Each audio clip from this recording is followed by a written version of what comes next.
আমার মা বোনদের মহিলা প্যান্ডেল আছে, আমার মা বোন যারা বসে আছে এর চাইতে ডবল নাকি মহিলারা। মা বোনদের ওয়াজ হওয়ার দরকার আছে না নাই? বিশেষ করে যে সমস্ত মা বোনের একটু আঁকা বাঁকা পথে চলে, স্বামীক টাইম দিবে চাই না, আজকে ওয়াজের মাধ্যমে মা বোনদেরকে সোজা রাস্তা দেখানো হবে। কথা কোন ঠিক কিনা? আগে বলতাম কিছু আজ প্যান্ডেলে, কিছু আজ অ্যাঙ্গেলে, এখন আর অ্যাঙ্গেলে না, যা বলবো সব ডাইরেক্ট। অ্যাঙ্গেলে বলার দিন শেষ, ডাইরেক্ট বলার বাংলাদেশ। কথা বলেন।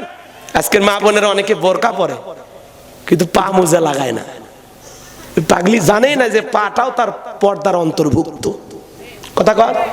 আরে মেয়ে মানুষের পা থেকে মাথা পর্যন্ত আল্লাহ আকর্ষণ দিয়েছে। আপনার পায়ের একটা নখ দেখে একটা ছেলে প্রেমে পড়তে পারে। কথা কর না? আপনার একটা চোখ দেখে একটা ছেলে পাগল হয়ে যেতে পারে, আর রাতের ঘুম হারাম হয়ে যাবে। কথা কন, কথা কন।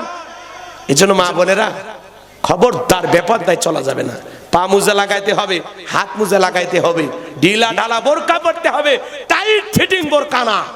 অনেক মা বোন বোরকার সামনে কি লেস, কি চুমকি, কি এমব্রয়ডারি, মানে এমন কারুকাজ যে ওই বোরকার ডিজাইন দেখার জন্য হলে তাকান লাগবে। কি কথা বল না? এটা পর্দা না ফ্যাশন? পর্দা না ফ্যাশন? তবে পলাশির মা বোনেরা ভালো, এরা খুবই সুন্দর বোরকা পরে, নাই হুজুর? হুজুর করছে আমি কি দেখছি? বিপদ, তাই না? রাগ করতেছেন কি? আমি দোয়া করলে কি খুশি হবেন নাকি আপনারা? যুবক যারা আছো নিরাশ হয়ে না, তোমরাও যুবক, আমিও যুবক, তোমাদের মনের দুঃখটা কি আমি বুঝি।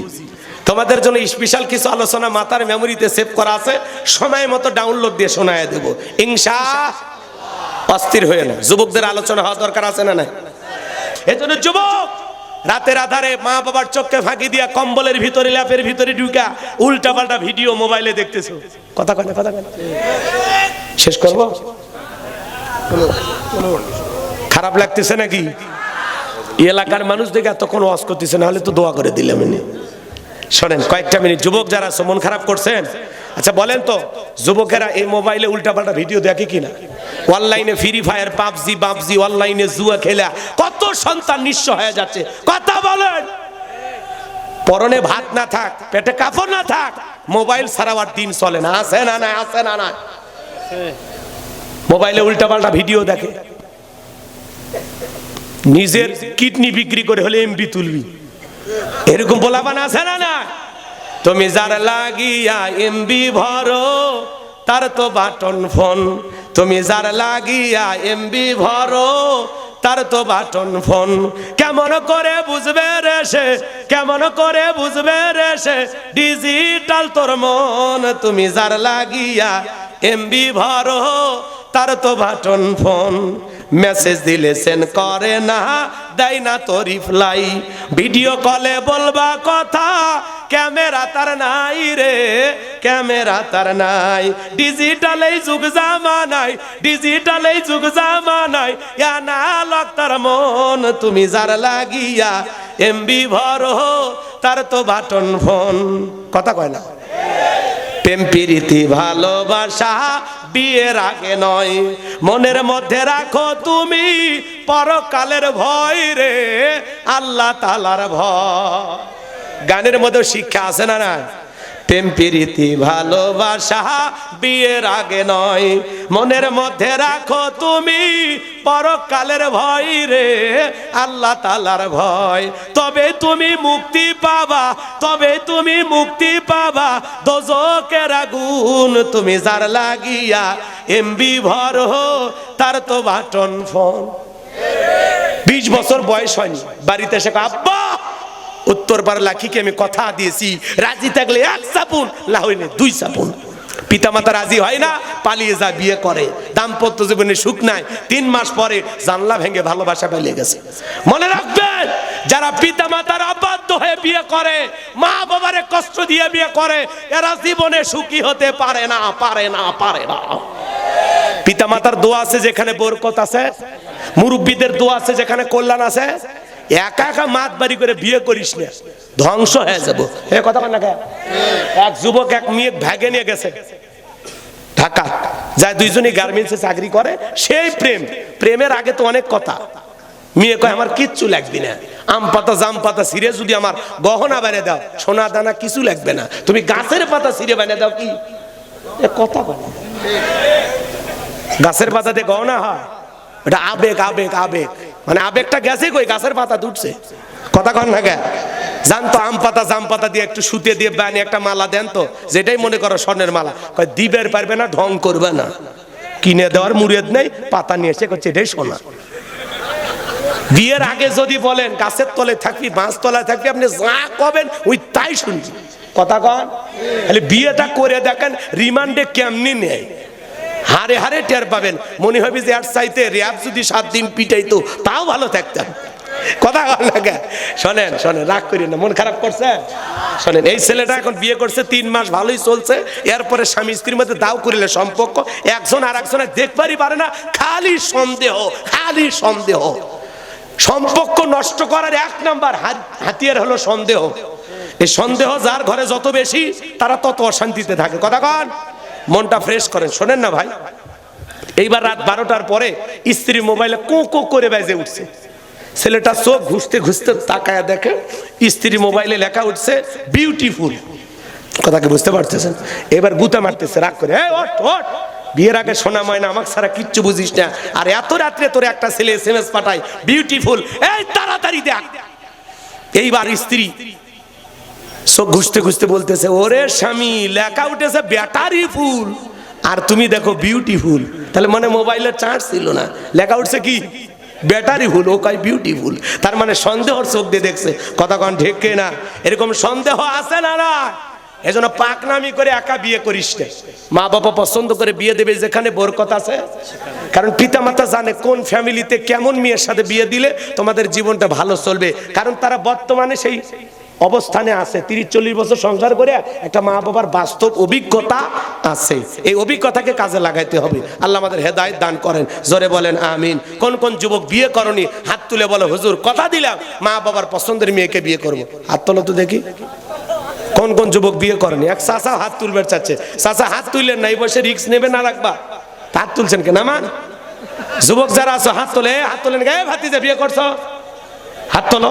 মা বাবার পছন্দের মেয়েকে বিবাহ করবা, ইনশাআল্লাহ কবুল করে। জোরে বলেন আমিন। আমার মা বোনদের মহিলা প্যান্ডেল আছে, আমার মা বোন যারা বসে আছে এর সাথে ডবল নাকি মহিলারা। মা বোনদের ওয়াজ হওয়ার দরকার আছে না? নাই। বাগেরহাটে গেলাম এক মাজারে, দেখি ডাব গাছে ইট ঝুলে রাখছে। ইট চেনে না? ইট দড়ি দিয়ে ঝুলে রাখছে। আমি বললাম, ভাই ইট ঝুলে রাখার ফজিলত কি? কচ্ছে, হুজুর বুঝিচ্ছেন না, যেই মহিলার বাচ্চা হয় না এরা নিয়ত করে ঝুলে রাখছে, ইটটা যেরকম ভারী হয় কিছুদিন পরে ওই মহিলার পেটও ভারী হয়। আমি তখন বললাম, ভাই যে মেয়েদের বিয়ে হয়নি এরা যদি 2-1 ঝুলে থুয়ে যায় এর পেটও ভারী হবি। তখন করছে, হুজুর সেটা তো কর পারি না। এরকম আছে না? না। তো ভাই ওই গম্বুজ গুলো দেখবেন, বাগেরহাটে গম্বুজ আছে, ওই গম্বুজে সরিষার তেল মালিশ করে, ওই তেল আবার নিজের তল পেটে মাকে আর বেটা চায়। কথা কন না কে? মাজারে যা গরু ছাগল দিয়া ছেলে চাইতেছে, একটা বেটা দে রে বাবা, একটা বেটা দে, তুই না বেটা দিলে আব্বা বেটা দেবে কে? আছে না? না। আপনি যে কায়দায় চাইতেছেন, মাজারে পীর সাহেব কি ছেলে মেয়ের কারখানা খুলে বসে আছে, চাইলেন আর একটা রেডিমেড হাটে ধরায় দিল? নাউজুবিল্লাহ করবেন না। এগুলো কি করা যাবে? বলেন, মাজার এগুলো কি চাওয়া যাইবে? চাইতে হবে কার কাছে? ফাইদা ফারাগাতা ফানসাব ওয়া ইলা রাব্বিকা ফারগাব। আল্লাহ বলে, বান্দা নিঃস্ব অসহায় দুর্বল হইলে কোনো কিছু চাওয়ার লাগে আমি আল্লাহর কাছে চাও, তোমার শূন্য হাতটা আমি আল্লাহ পূর্ণ বানায় ফেরত দেব। কোন সুবহানাল্লাহ। তাহলে মাজারে সিজদা দেওয়া শিরিক, নেতার পায়ে সিজদা দেওয়া শিরিক, পীরের পায়ে সিজদা দেওয়া শিরিক। শনিবার মঙ্গলবার বিয়ে করা হয় না, এগুলো দিন শুভ না, এগুলো ধারণা করা শিরিক। শ্রমিক কাজ করেছে সন্ধ্যাবেলায় টাকা দেওয়া যাবে না, তাহলে নাকি ধনী গরিব হয়ে যাবে, এগুলো ধারণা করা শিরিক। কথা কয় না? টিয়া পাখির কাছে যা ভাগ্য গণনা করে, কবিরাজের কাছে যা ভাগ্য গণনা করে, আছে না? না। আপনাদের এলাকায় কবিরাজ আছে? কথা কয় না গো? কবিরাজের কাছে ভাগ্য গণনা করে। আচ্ছা, যে কবিরাজ ভাগ্য গণনা করতেছে ও কি নিজের ভাগ্য গণনা জানে? এক বেচারা খুব চালাক ছিল, ওর বইয়ের ভাগ্য গণনা করে বলছে তোমার বইয়ের সাথে তোমার স্বামীর সাথে সম্পর্ক খারাপ হওয়ার কারণ তোমার স্বামী তোমারে বাদ দিয়ে আরেকটা মেয়েরে ভালোবাসে, ও তোমার তাবিজ করছে, বালিশের নিচে তাবিজ আছে, পুকুর ঘাটে আছে, ডাব গাছের নিচে আছে। তো এগুলো শুনে মহিলা এসে মনে করেন একেবারে শাড়ি জায়গা মতো ব্যান্ডে স্বামীর সাথে ঝগড়া লাগছে। স্বামী বলতেছে, শোন কথা দিলাম জীবনে আর ঝগড়া করবো না, খালি কবিরাজের ঠিকানাটা দিয়ে। ব্যাস কবিরাজের ঠিকানা দিয়ে দিছে, মুরব্বীর কাছে যা বলতে হাতটা দেখেন তো, এবার হাত দেখা শুরু করছে।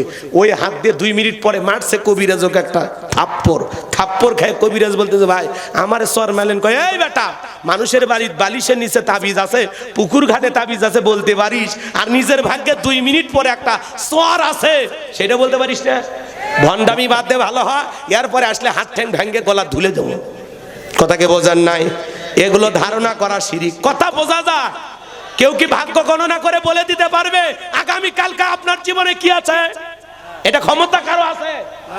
ওই যে একটা টেলিভিশনে অ্যাড দেখেন না, অ্যাড দেয়, আপনি কি মামলায় হেরে যাচ্ছেন, বিদেশে যেতে পারছেন না, বিয়ে করতে ভয় পাচ্ছেন, ব্যবসায় লস খাচ্ছেন, আসুন শেষ দর্শন Ajmeri gems house, Bashundhara city complex, Liton Dewan Chishti, এক আংটিতে সব সমস্যার সমাধান। কথা বলেন, কথা বলেন। আচ্ছা এক আংটি দিয়ে যদি এত কিছু হয় তাহলে তো আর আংটি বেচার কথা না। এই হাতে 5টা, এই হাতে 5টা, 10টা আংটি ব্যবহার করে ও পৃথিবীর সেরা ধনী হয়ে আছে। তো তার মানে ওইটা আংটি বেচার কৌশল, আংটিতে কোনো কিছু নাই। কথা কন, কথা কন। ভরসা আংটির ওপর না মালিকের ওপর? মনে থাকবে তো ইনশাল্লাহ আমার ভাইয়েরা। এরপরে কয় জমজ কলা খেলে জমজ বাচ্চা হয় ভালো, 2বারে কষ্ট 1বারে হলো, মাঝখানে সিজারের টাকাটা বেঁচে গেল। কথা কন ঠিক কি না? নতুন ছেলের বউ চা বানাইতে গিয়ে কাপটা পরে ভেঙে গেছে। কয় অলক্ষণে কুলক্ষণে বউ আসছে। ইসলামের ভিতরে অলক্ষণ কুলক্ষণ বইলা কোনো কিছু নাই। একটা চায়ের কাপের সাথে মানুষের ভাগ্য ঝুলে আছে। কথা কন নাকি ভাই? এটা একটা দুর্ঘটনা। এরপরে ছোট বাচ্চার কপালে কালো টিপ দেয়, মাথায় কপালে কালো টিপ দেয় কেন? কয় বদ নজর থেকে বাঁচার জন্য। আছে না নাই? এগুলো দেবেন না।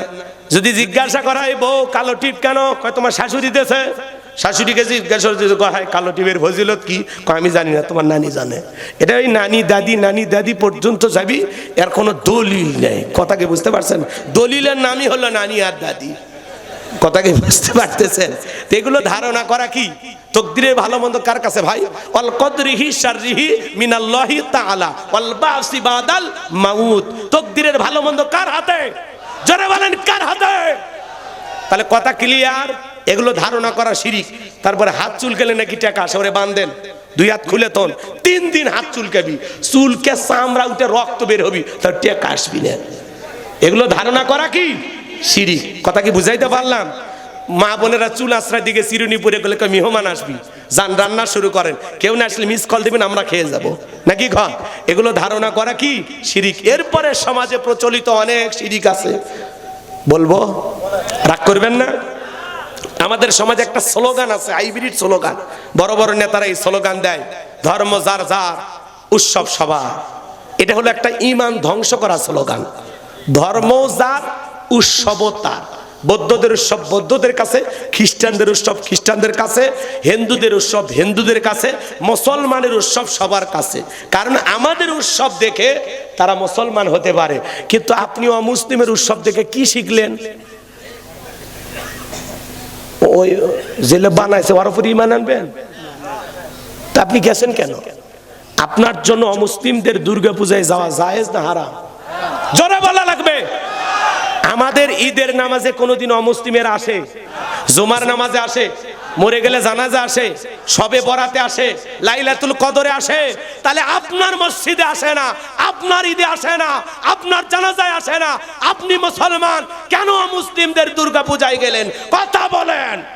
তার মানে ওদের চাইতে আপনাদের লজ্জা কম। ধর্মের জ্ঞান ওদের আছে, আপনার ধর্মীয় জ্ঞান নাই। এদেশের মানুষের ধর্মীয় জ্ঞানের অভাব, কিন্তু আবেগ বেশি। হুজুর এতই বুঝে ভাই মেলায় যাবেন না, পূজায় যাবেন না, বউ বাচ্চা। বাচ্চাগুলো বায়না করছে, বউ কোনোদিন মেলা দেখেনি, নতুন বিয়ে করছি, একদিনে না মেলাত গেছি, আমি হিন্দু হয়ে গেলাম। এই ঠেটারে কেউ বুঝাবি? কথা কর না ভাই। দুর্গা পূজার মেলায় মুসলমান তার বউ বাচ্চা নিয়া, মোটর সাইকেল নিয়া, বোরকা পরায়া বউরে নিয়ে যাইতেছে, আনন্দের ঠেলায় গান গায়, মেলায় যাই রে, মেলায় যাই রে। কথা কয় না কে? মুসলমান কখনো অমুসলিমদের মেলায় যাবে না। মনে রাখবেন, মুসলমানেরা যে জনপদে ক্ষমতায় থাকবে, মুসলমানের দায়িত্ব অমুসলিমদের নিরাপত্তা নিশ্চিত করা, তাদের চিকিৎসার ব্যবস্থা করা, বাসস্থানের ব্যবস্থা করা। কথা কয় না কে? মুসলমানের দায়িত্ব তাদের নিরাপত্তা দেওয়া। মায়ের কোলের শিশু যেরকম নিরাপদ, ডিমের ভিতরে কুসুম যতটা নিরাপদ, মুসলমানেরা যে এলাকায় ক্ষমতায় থাকবে অমুসলিমেরা তার চাইতে বেশি নিরাপদে থাকবে। জামায় আদরে রাখা লাগবে, এটা আপনার দায়িত্ব। কিন্তু তাই বলে ওদের তালে তাল মিলে পূজা করা আপনার দায়িত্ব না, প্রসাদ খাওয়া দায়িত্ব না। কয় হুজুর মন্দিরে অনেকগুলো কলা আল্লাহ দিয়েছিল, খাই ফেলে দিছি, জীবনে খাসনি কলা। শোনেন একটা হাদিস শোনাই, শিরিকের এই শেষ ওয়াজটা শুনে যান, তারপরে আমরা অন্য আয়াত নিয়ে কথা বলবো। আমি শুধু শিরিকেরই ওয়াজই করতেছি, শিরিক বুঝতেছেন? শোনেন, ধর্ম যার উৎসব তার। আচ্ছা বলেন তো চাচা, গাছ যার ফল সবার মানবেন? পুকুর যার মাছ সবার মানবেন? আল্লাহ যা বলেছেন আপনাকে তাই মানতে হবে, আপনার মাত বাড়ি দিয়ে চলবে না ইসলাম। কথা কন, শোনেন রাসূল সাহাবীদেরকে বলতেছেন, খুবই গুরুত্বপূর্ণ এই হাদিস, খুবই গুরুত্বপূর্ণ। সাহাবীদেরকে বলতেছেন, আমার সাহাবীরা শোনো, একটা এলাকায় এক জালেম বাদশা ছিল। শোনেন, একজন ব্যক্তি একটা মাছি, আর একজন ব্যক্তি একটা মাছি না মেরে জান্নাতে চলে গেল। সাহাবীরা বললেন, কাইফা ইয়া রাসূলুল্লাহ, নবী গো ঘটনাটা কি একটু খুলে বলতেন? আল্লাহ রাসূল তখন, সাহাবীরা শোনো, এক দেশে এক জালেম বাদশা ছিল। ওই বাদশা রাস্তার মোড়ে মোড়ে প্রতিমা বানায় রাখছে। বাদশার নিয়ম হলো যত মানুষ রাস্তা দিয়ে হেঁটে যায় প্রতিমার নামে কিছু না কিছু দেওয়া লাগে, বাদশা তাদেরকে ছেড়ে দেবে। আর প্রতিমার নামে কিছু না দিলে বাদশার নিয়ম অনুযায়ী, আইন অনুযায়ী এক কপে দেহ থেকে কাল্লাটা ফেলায় দেওয়া হয়। এইবার একজন ইমানদার হেঁটে যায়, জালেম বাদশার লোকেরা ডেকে বলে প্রতিমার নামে কিছু দিয়ে যাও। ইমানদার ডেকে বলে, না না, প্রতিমার নামে কোনো কিছু দেওয়া আমার পক্ষে সম্ভব নয়, কিছুই নাই আমার কাছে। ডেকে বলে, শোনো, দেওয়ার মতো যদি কিছু না থাকে, ওই যে প্রতিমার নাকের ডোকায় মাছি পড়ে আছে, ওখান থেকে একটা মাছি মেরে তুমি নিরাপদে চলে যাও। ইমানদার চিন্তা করলো, একটা মাছি মারলে কি এমন অপরাধ হবে, নিরাপদে একটা মাছি মেরে নিরাপদে চলে গেলেন। কিছুদিন পর আর একজন ইমানদার হেঁটে যায়, জালেম বাদশার লোকেরা ডেকে বলে প্রতিমার নামে কিছু দিয়ে যাও। ইমানদার ডেকে বলে, আমি একজন ইমানদার, প্রতিমার নামে কোনো কিছু দেওয়া আমার জন্য জায়েজ নাই। কি নাই? জালেম বাদশার লোকেরা বলতেছে, শোনেন এই জায়গা খুবই গুরুত্বপূর্ণ, খুবই গুরুত্বপূর্ণ। অমুসলিমের রক্ত লাগবে, আপনি দেন।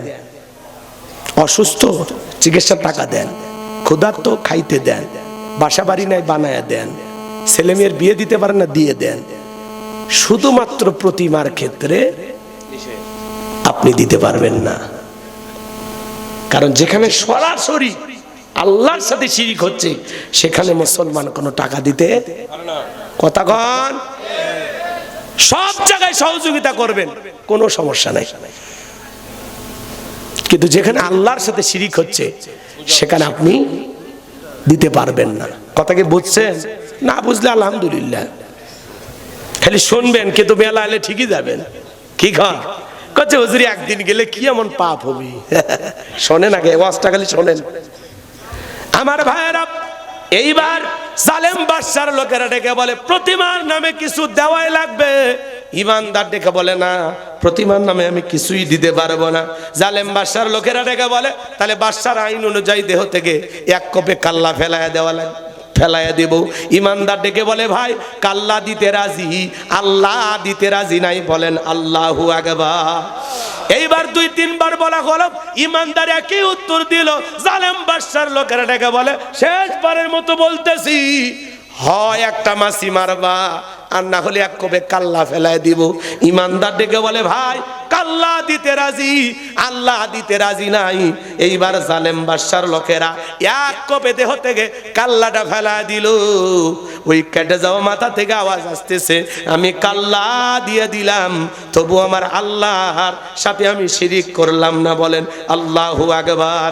নবী আমার ডেকে বলে, সাহাবীরা, যে ব্যক্তি মাছি মেরে নিরাপদে চলে গেল, ও মাছি মেরে নিরাপদে চলে যায় নাই, ও মাছি মেরে নিজেকে জাহান্নামে নিয়ে গেল।